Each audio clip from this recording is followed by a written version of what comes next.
Welcome to Come and See, your podcast for finding truth in a world of chaos. Brought to you by All for Jesus Living Waters Ministry. With host and founder Richard Case and co-host and retreat leader Kathy Ricconi. Today is our special guest day, where we will hear from a friend of the ministry who will share their insight and stories on truth in this chaotic world. And now your host, Richard Case.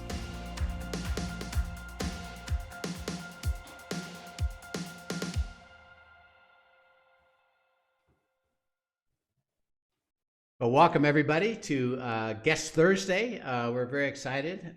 Again, Kathy, that we're kind of making an East Coast trip here, and they all know you. We are. So I know you're excited to have them. We have Mike and Sarah. Where exactly are you from? What town are you guys live in? We are in Scarborough, Maine, which is about 5-10 minutes away from Portland. Okay. So you're near Portland, and that's a beautiful place. I've had Especially this time of year. Yeah, our family has had some great vacations actually in Maine, and particularly around Portland. So it's been fun. We stayed in a place called Yarmouth. You're probably familiar with that, right? Yeah, that's 5-10 minutes from where we live. Yeah. We were there when they had a 4th of July parade way back when. So it was fun. So we're excited to have you guys. And Kathy, I know you. How long have you known them, Kathy? Sarah, I knew Sarah before Sarah were Sarah and Mike. So Sarah and I go back a ways. We are birthday twins, for one. Oh, really? Cool. She's a little younger than me, though. But we do share a birthday, and we were in children's ministry together. Do you remember how long ago that was? It was 2013. Wow. Okay. So yeah, it's been a while, and I remember her actually journeying through the meeting Mike and everything else. And we were at their wedding, and as things would go, it turns out Mike and Dan have now connected. They're in a C12 group together. So okay, good. Our listeners, Rick Ferris and Kelly, have been on here before. Actually, several other C12 people that you probably remember from different gatherings as well. But Rick Ferris is Mike's C12 lead. So yeah, that's right. There's connections across the board here. That's great. But well, yeah. to get to know you a little bit and have our audience to know you, why don't you each share, how did you come to know Christ? So Sarah, we'll start with you. Tell us about your journey. Sure. My story is not all that colorful, but I'm grateful for it. I was raised in the church. And I guess that's pretty much, I've always I'm so grateful for all that God kind of protected me from, because I always grew up knowing him, and my parents had a strong faith. It was always a priority to have a relationship with Jesus. I went to a few different youth groups and had the opportunity to just have godly people pouring into me. And I went to a Christian college in Pennsylvania and loved it. And that's kind of where I found out that New England is such a mission field. I didn't know that there was a place where everyone went to church. Growing up, it was just kind of you had your church friends, and then everyone else was cool. I didn't know that it was but yeah, Mike's story is the opposite of mine, but I am grateful that I've always been close to Jesus. Yeah, Nate, how about you, Mike? Yeah, so like Sarah said, I do have a very colorful past, very different from hers. So I grew up going to church off and on with my parents. It wasn't a very big priority, and by the time that I could decide if I wanted to go or not, probably around 11 or 12, sleeping in sounded a whole lot better than waking up early and going to church. So I stopped going right around that time, and kind of went my own path for a while, and then in high school got into partying, drinking, drugs, all that type of stuff. And then a week before my senior year, my best friend Amanda got into a car accident and died. Mm. And that just put me down this terrible path. Whatever drinking, drugs, partying I was doing before, it just went tenfold. And, that was my life for 4 or 5 years.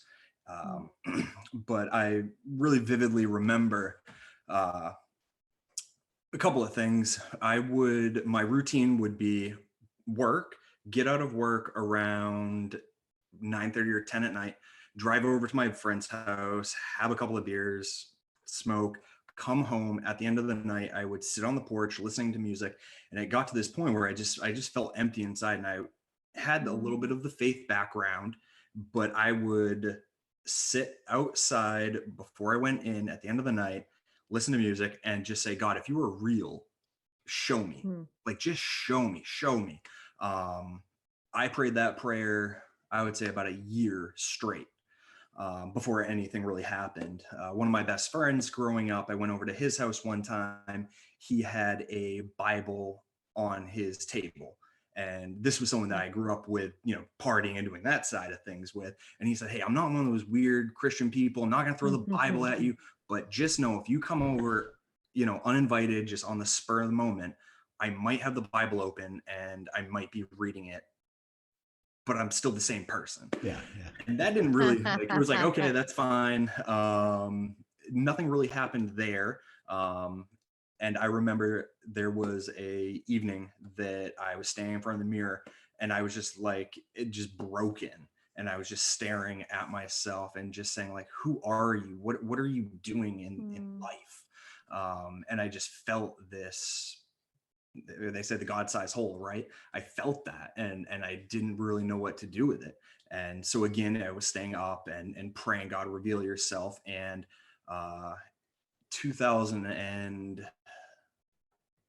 2008, I believe, 2009, I finally went to go get counseling for the death of my friend. And I left the counseling session. I got in my car. I was driving home. I can almost pinpoint the exact place I was. And it was just one of these, like, God, like, if you're there, just tell me. And in an audible as it can be without actually hearing it, I heard, the answer is Jesus, choose now. And I remember in that moment just laughing out loud and saying, what do you mean, God, choose now? Like, you've left me no choice. And the depression that I had felt, it still gives me just the chills thinking about it. The depression that I felt in that moment, that literal weight, when I said yes, I felt it lift off from my shoulders, and I felt the freeness. And it was just, one of those, just on the road to Damascus, like not really expecting this to happen. And all of a sudden it's like, boom, it's Jesus. That's the answer. Wow. That's beautiful. Yeah. So that's kind of my quick coming to know Jesus. Yeah, that's amazing. That's beautiful. Well, that's kind of interesting that you got two people from completely different perspectives. We laugh So about it quite often. Yeah, tell us. Therefore, how did you meet each other, and what led you each to decide you wanted to marry this person? It's funny because we talk all the time about how, like, if we had met like in high school or even college, like, we would never have even run in the same circles. Like, it's just amazing to think, like, how God orchestrated everything. Like, I feel like he had us meet, like, at the time, like, for everything. The exact perfect time, right? Yeah. So I started working at Next Level Church as the kids. I oversaw the kids ministries for the locations that we had in 2013. And I had been teaching first grade the year before. And again, it's amazing how God works everything out. I had thought in my brain, like, I'm meant to be a teacher. This is what I'm going to do forever. And at the end of the school year, the principal came in and said, we're not renewing your contract for the next year because they weren't expecting to get enough kids. And their policy was last one in, first one out. And I was devastated. because I had loved doing that so much. And I think it was 2 days later, I got an email while my kids were outside at recess from one of the pastors at the church, pretty much offering me the job. So that was amazing how that worked out. So I started working at the church. The first weekend, this was in July in 2013, I was babysitting the lead pastor's kids, and they got home at like 11 o'clock at night. I'm sitting on the couch talking to his wife, and he had been talking about setting me up for years, like that I had been going to that church. He loves to brag on this story, by the way. Like I would come home from school on breaks and stuff, and he'd be like, "You still single? What about this guy?"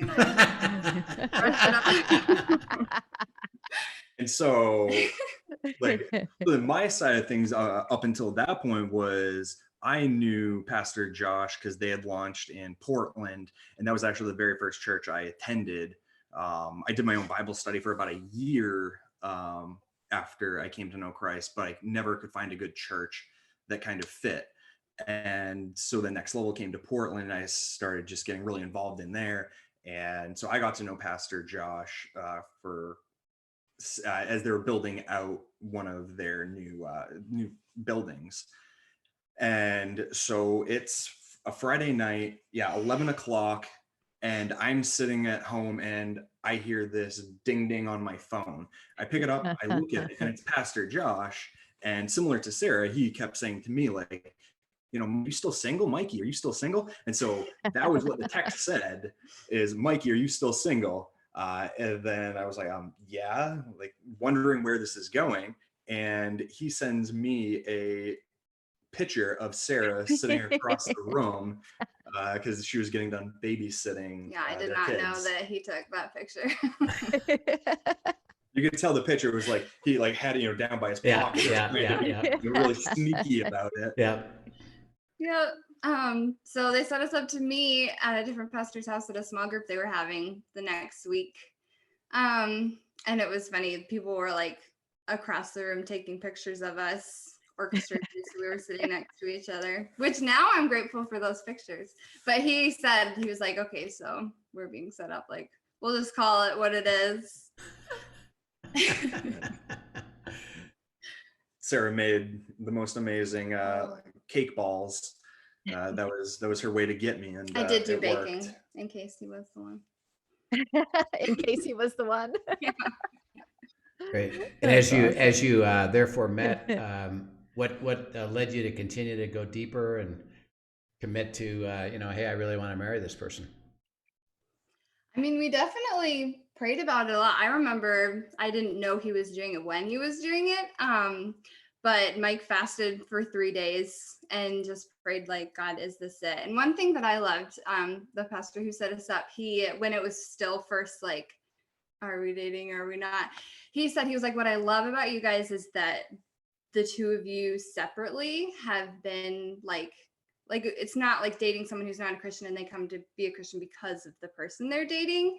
Like, both of us were so passionate about a relationship with Jesus. Like, that was my absolute priority, was like, I finally got to the point in my life where, like, I was content being single. Like, of course I wanted to get married, but it needed to be someone who Jesus was number one in their life, no matter what. Yeah. And so it was cool to hear, because we'd been going to the same church for years, just different locations, so we never met. So it was cool to hear someone who knew us each personally say, like, what I love about you guys is that separately, you, like, Jesus is number one in your life. Yeah. Wow. Yeah, and for me, it was really I had the standard of, like, I had to marry someone that loved Jesus. Like, there was just no option in my head. It was, and especially just like the way that I came to know Jesus and the realness of all of that. That was the minimum bar, was you have to. And then you get someone that's really cute and funny, and that helps too.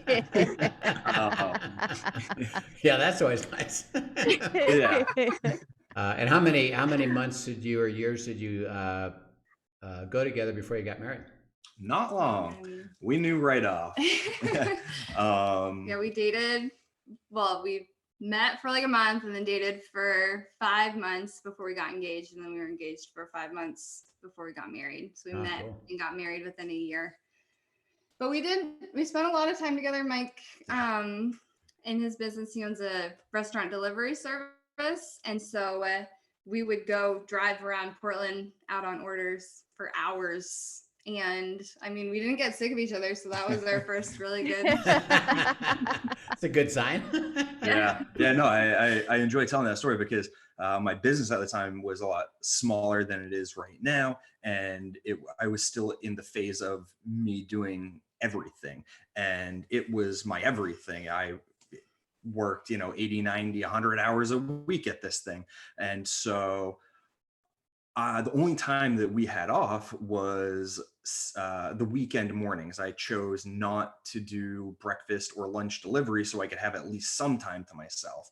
And so for dating for us, it was either Saturday morning, because Sunday I was at church and so I couldn't do that. And so it was Saturday mornings was a date if I was going to go down and see Sarah or if we were going to go someplace. But other than that, she would drive up to me, and if things got really busy, she'd get the laptop in the passenger seat. We'd reroute the phones to the cell phone, and she'd be answering the phone, asking, what the people want while I'm out driving and delivering the food. And when you're sitting 2 feet from someone for hours and hours and hours, you really get to know them pretty well. Yeah. What was fun from an outside point of view, I'll just say, because meanwhile, this is all going on, Sarah and I are meeting weekly at the church and packing up all these supply bins for the different locations and all the children's ministry stuff to go out. And so I'm hearing story after story after story. And the way she would light up simply talking about sitting in the car talking to Mike for hours while they delivered food, you knew this was something totally of God, and that was it. It was absolutely beautiful to see. She was so filled with joy and all of the process. It was fun. Wow, beautiful. And so you've been married now, what, 6 years or so? 7 years. 7 years. Yeah, beautiful. And you tell us about your kids, and then tell us about your careers. What have you been doing, and what are you doing now? Sure. So we have Ella will be 4 this Friday, which is crazy. And Melody is almost 2.5. I had said when we first got married, I mean, it was happened so fast. I said, like, I want to wait 3 to 5 years before we have kids because I don't want to share him with anybody yet. So we made it 3 years before we got to that point. And then I had still been working at the church. And by the time we got married, we found like a halfway point between our jobs, but I was making a 45-minute commute, hour commute. Yeah. That got to be a lot. So once I was pregnant with Ella, decided to stop working at the church, and I was able to come and work with Mike for a few months. And since then I've been staying at home with my girls, which has been such a blessing. Yeah. I love being able to be the one to pour into them full time. Yeah. Beautiful.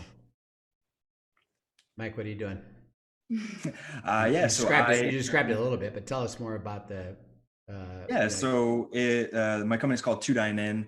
It's similar to like a DoorDash or Grubhub restaurant food delivery. That's a crazy story. God's hand is just all over that. So my brother started the company in 2006. The idea was formed. He had 4 people that he was working with as 9 to 5. One of the guys came in and said, I had this great idea, this food delivery thing. I heard about it when I was in the Midwest. I think it could work in Portland. And they started the company up. They got it running for 6 months. And I was in my final year of school, and I needed to get a internship.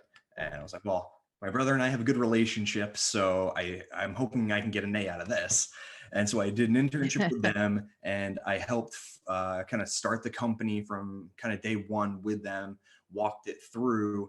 And 2008, they were kind of fighting amongst each other, and it wasn't taking off as fast as they thought.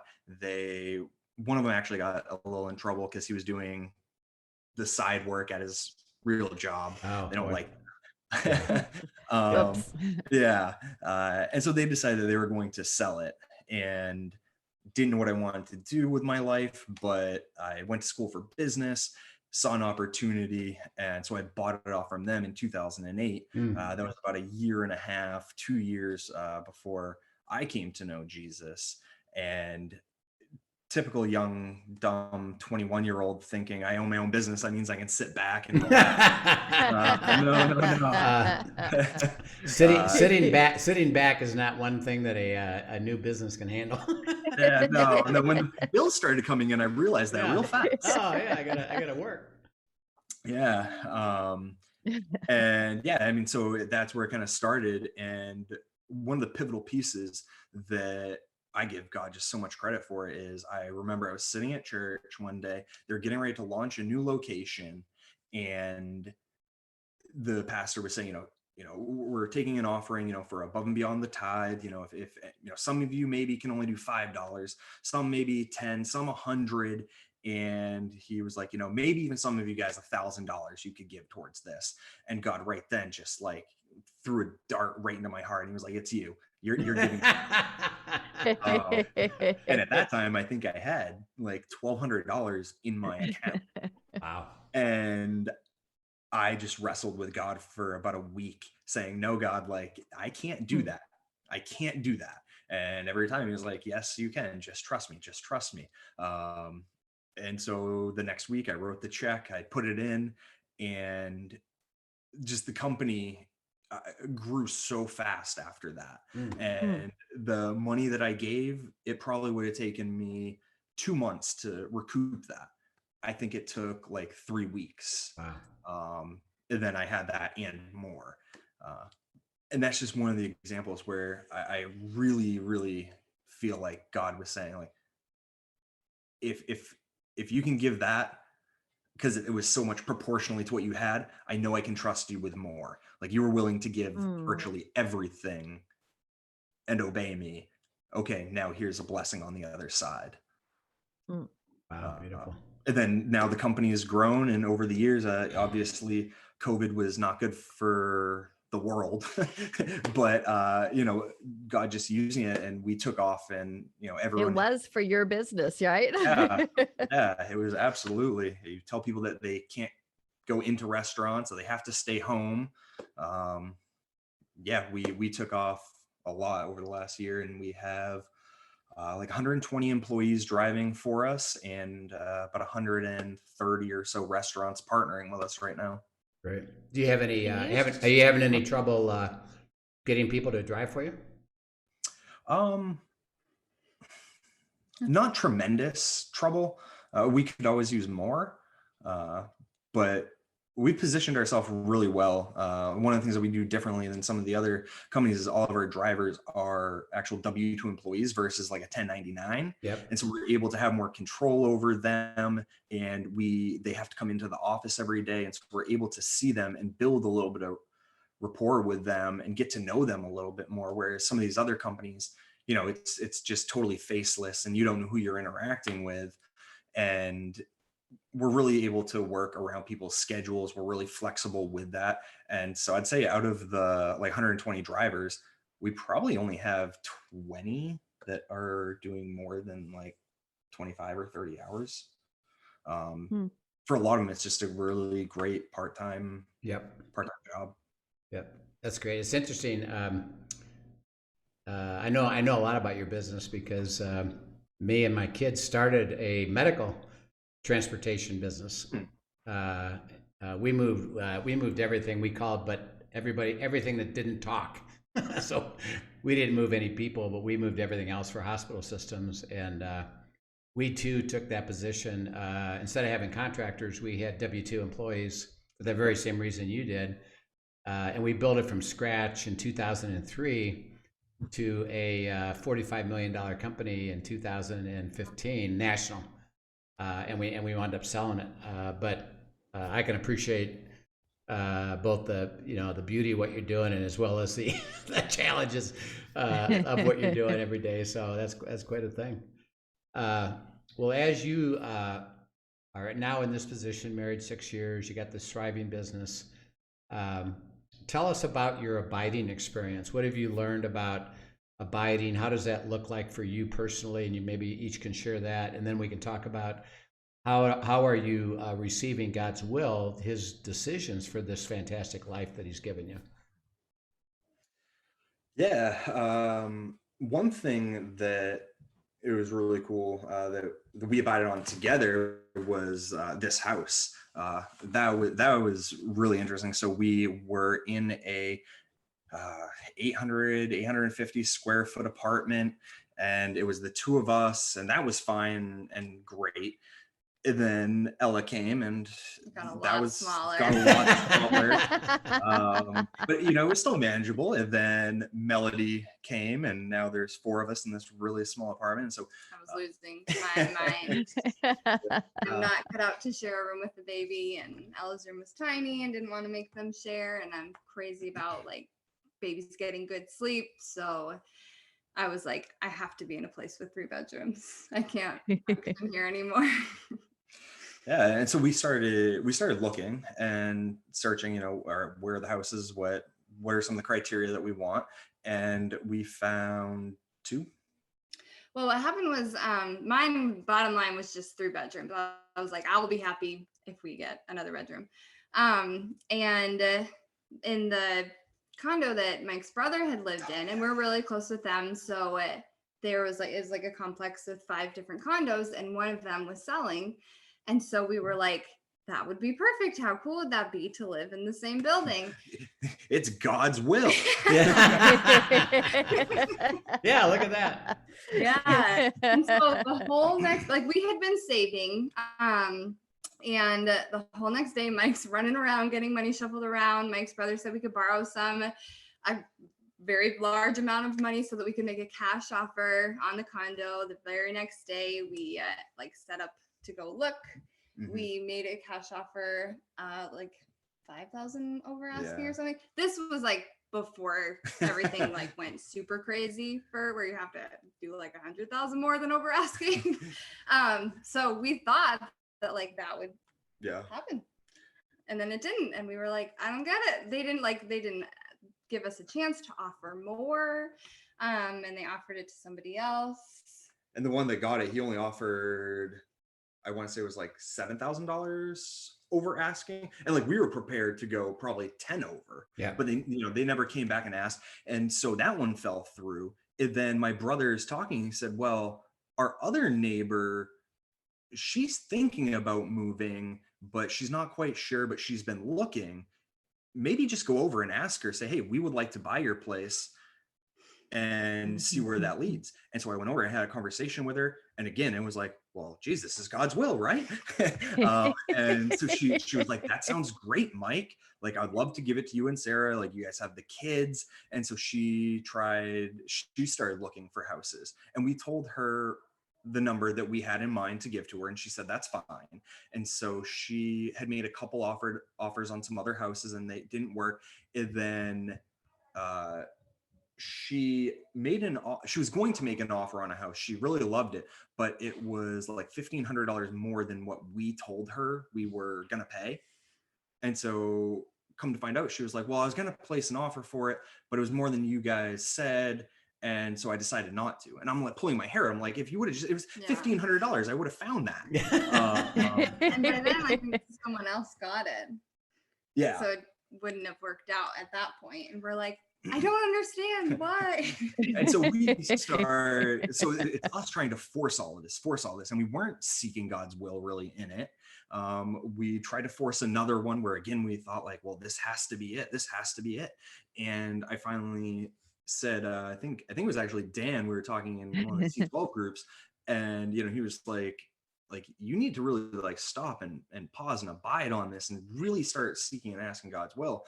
And so I said to Sarah, I was like, I think we need to pause and really see what God wants, because I think he has bigger and better than we can even imagine.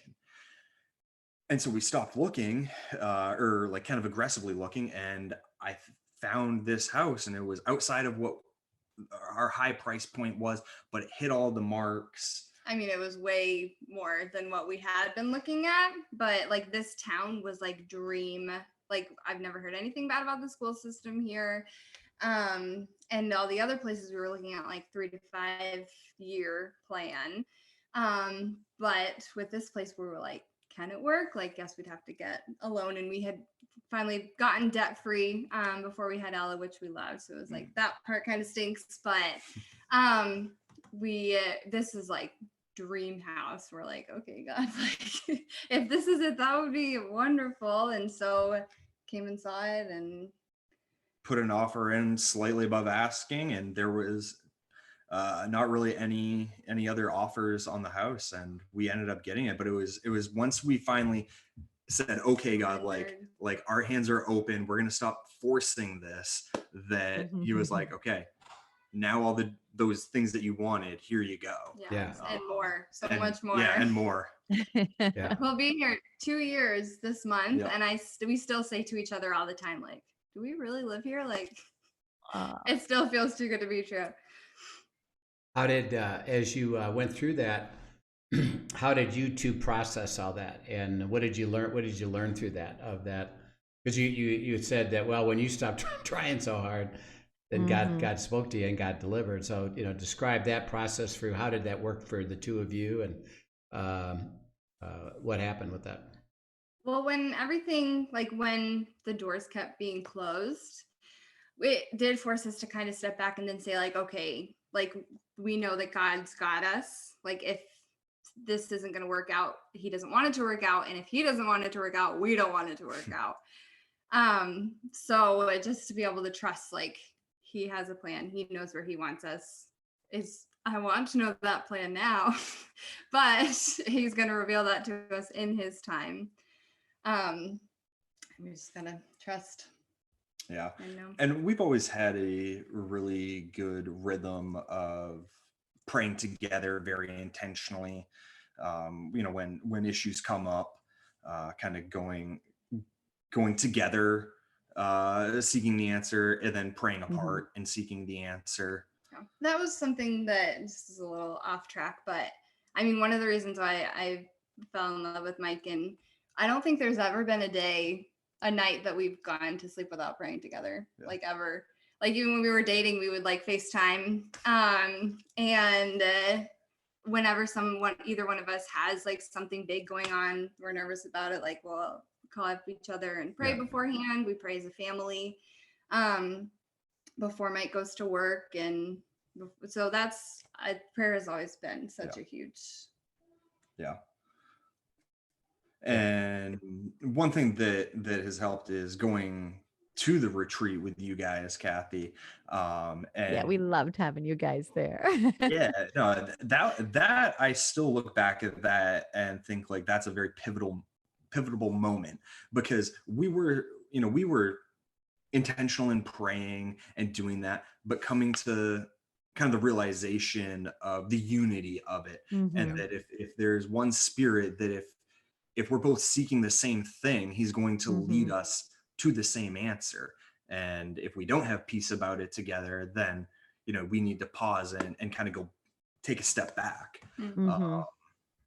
Another example of when this was very soon after the Abide retreat. And when Dan was first telling Mike about C12, and it sounded great. And then we found out how much it cost, and I was like, we can't do that. And it was like right after we moved, so we have a mortgage now. And I was like, my gut reaction was like, there's no way. And then Mike was like, okay, let's pray about it, spend time. Let's try that. And what God kept pointing me to was a verse in Proverbs that said, wisdom is more powerful than gold, more valuable than gold. Yeah. And so it was like, okay, and since then, like, that, he's gotten so much out of that I think has been so huge into the growth that we've seen in the business since then. I was going to say, can you share a little bit? Because I know Dan loves having you in C12 with him too. But can you share a little bit about the impact that C12 and that particular group, they do such a good job in that Seacoast. They do in all the C12, I'm sure, but in that Seacoast group of really holding each other accountable to abiding and to setting company culture that has kingdom impact and these sort of things. Can you talk into how that has affected your abiding, even having those other godly men around? and how Yeah. important that community is. We've talked a lot about community, Rich and I do. Yeah. So Yeah, that it's been instrumental in me and the growth of me personally and the growth of my company and the direction that we're choosing to go. When I first came in, like looking back on it, I always believed God gave me the business, mhm, but I didn't know what that looked like. And so going to C12 and hearing some of the things that they were doing and how they're trying to be a company of faith really inspired me. And I think I think almost everyone in our group has gone through the abiding retreat, mhm, and it's not that language that we use in abiding. mhm, It's pretty relevant, as we're talking. Oh, have you gone to neutral? Have you prayed about this? Are you journaling? Uh, mhm. it has been very, very helpful. And there are times that we ebb and we flow.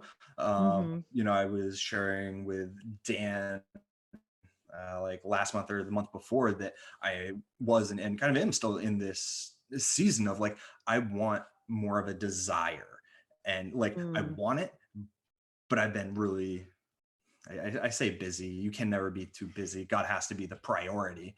Um, mhm, but it's really nice to be able to be real and honest with some of those guys mhm. in the group and just say, hey, like I'm struggling in this area, and knowing that he's praying for me and checking in on me uh, Yeah. has been really crucial. Yeah, it's beautiful. Yeah. And Sarah, you mentioned, and I think it'd be good for our audience to hear how you process this. Your first reaction to, hey, by the way, I'd like to join this, but here's the cost of it. And you said, well, that ain't going to happen. What happened as you process that to go from, which is, by the way, an okay reaction, made sense. Well, how did you go from there to actually coming to a unity with, no, this is God's will? Tell us, walk us about that, because that's an important thing that everybody needs to understand is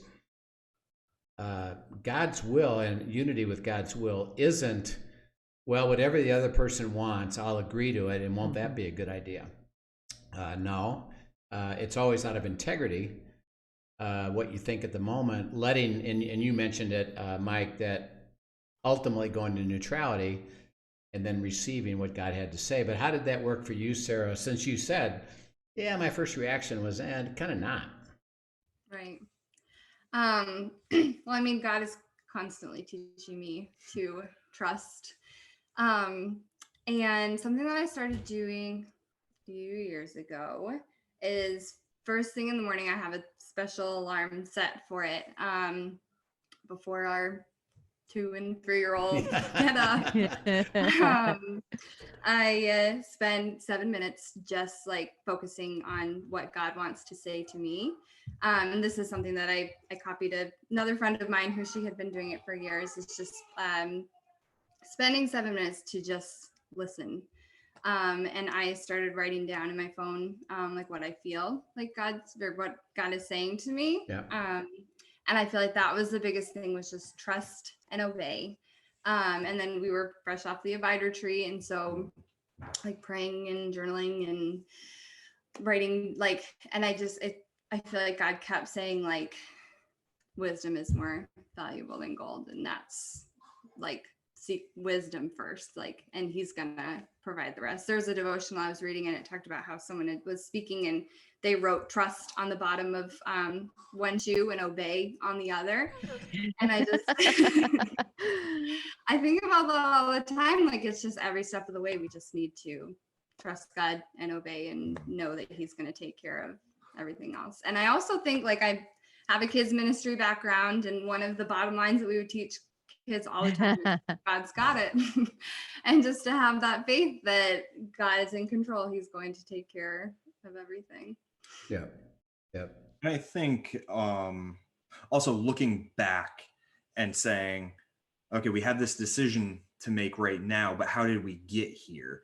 And then starting to connect the dots on like, okay, well, Sarah met Kathy through church Mhm, 8-7 years ago, and then following that chain and saying, okay, well, we were at the buying retreat, and my company was now at a point where I could do that. And then Dan was talking to me about it. And then, and we really had not connected in a few years at least. I mean, except for like just over text or Facebook, not really connecting though. Right. Go ahead, Mike. I'm sorry. yeah. Oh, no, but yeah, just connecting the dots and kind of seeing God's hand on it a little bit helps to be able to take that step and say, okay, like this is what you're calling us to do. And yeah, you'll provide one way or another. Yeah. And it has been so wonderful to see, like, I mean, we live in Maine. There are not a whole lot of Christian business owners around. And so just be able to see Mike being able to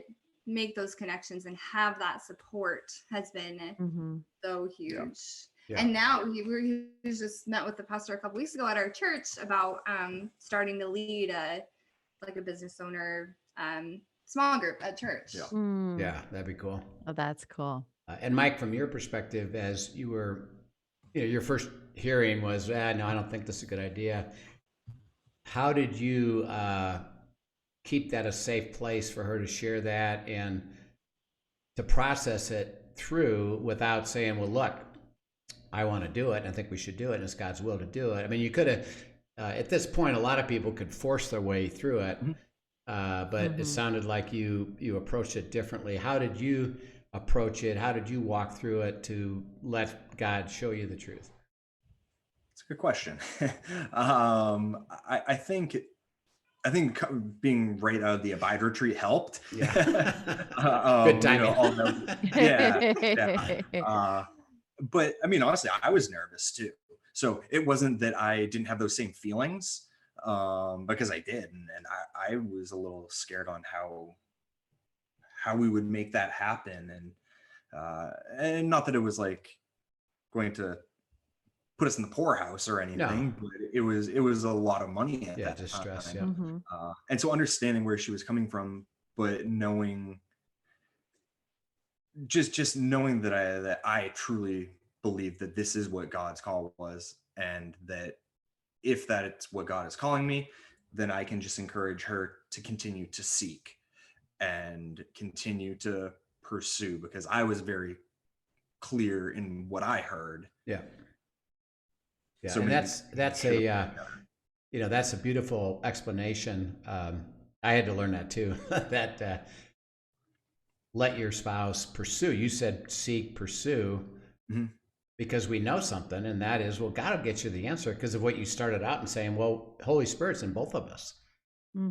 So if you both have a heart to go, you don't have to force it. Just, okay, keep pursuing it. And then, of course, he spoke to you, Sarah, with, hey, by the way, my will is this because, and he showed you why, because wisdom is more important than the money, and you're going to benefit from this down the road. So come on, let's go. So, okay. So it's just a beautiful example of God's timing. And like you say, you started to notice the dots being connected, and then Sarah, you were willing to listen and receive without, didn't give up on necessarily your position to start with, but you let God show you a new way. And now here you are. And how many years you been in it, or how much time you've been in, Mike, and C12? I think I'm going on my 4th year. Wow. Wow, already. Yeah. Yeah. And I know that's a great privilege to be able to have a bunch of guys around you, your inner circle around you, to help you grow, and particularly if you're learning how to abide and they're challenging you is, hey, what's God saying about that? Oh, that's great. Well, we've really enjoyed having you guys. Kathy, you might have any, since you know them, you might have any perspective or something you'd like to add to your joy of knowing them and seeing this beautiful story unfold. Just something I would say. Well, first of all, thanks for joining us, because I just adore these two. Yeah. And it has been a privilege from Dan's and my standpoint to watch their life unfold. And I remember sitting at the Ezekiel exercise with them and going through, and because both of them, we talk a lot about surrendered hearts. And even, you guys were talking today about how important it is to you, you can trust that because both of you have this relationship with God on your own, that, that you will seek God, and that you both so desire for God to bring you to the same answer, and you trust that. It's a beautiful thing. We saw that, you saw that definitely at the retreat. We've seen that in their lives over this time and watched the joy unfold. But then as they stepped into that, that was definitely one of the ones they left the retreat and were like, that they are blessed to be a blessing. This is going to be a couple that takes this and runs with it. Yeah. And God is just going to multiply what he has already grown up and planted in them, and it will go to generations. Yeah. And so where, Sarah has her backstory, Mike has his backstory, together what God has brought to them is a completely new thing. And it is going to be generational, different than what it ever was before for either, and for their kids. And that's something we see on them and over them. And I think it comes back to simply their willingness to go to God, and that they truly do trust that he wants to speak to them, and that they can step into that, and they give each other space to wrestle through that. And it's a beautiful thing. So it's fun to be able to watch. I'm excited to see where God takes them. We've had some young couples lately. We had Josh and Emily on last week. Sarah, you remember my oldest? Yes. And his wife. So they were on last week. You guys will have to go back and watch that. And then, another young couple here. Yeah. It's fun to see God taking this next generation up and really just capturing hearts and moving the world. Yep. Yeah. Pretty exciting. Yep. And your daughter, she's the 4-year-old. When does she go? Does she start kindergarten pretty soon? What's her school situation? She just started preschool last month. So she's in half days right now, 4 days a week, which I'm grateful for, that it's like into it. But she's been loving it. Yeah. Well, you got some exciting times coming up. Absolutely. When they start going to school, it's always fun. Well, we really loved hearing your story and the excitement that you exude, and the simplicity really of it, of just, let's let God deliver, and he delivered you a fantastic house, blessing your business, giving you a wonderful family, wonderful marriage, and we're very excited for you. So we just thank you for sharing that with our audience, and pray that we'll come back and hear another phase of it as it continues. So thank you so much. Thank you. Thank you for having us. Yeah. Thanks so much for joining us. And guys, if you enjoyed today, be a friend and tell a friend. Be sure to pass on the podcast to others. We love sharing the story and just exalting God at every turn, and letting people see what he's doing in real people's lives. This is not some pretend actors on stage. This is how God speaks and moves, and he wants to do that for you too. So that's right. Embrace it. Right. Kathy, we'll see you tomorrow on End Times Friday. So sounds that'll great. be fun. We'll continue. See you guys. Thanks for joining us. Thank you for joining us for today's episode of Come and See, your podcast for truth in a world of chaos. Brought to you by All for Jesus Living Waters Ministry. Send us your questions and comments, and tune in tomorrow for more answers to your personal questions about living life in God's truth. Remember, God's will is best and none better. His truth brings peace in this world of chaos.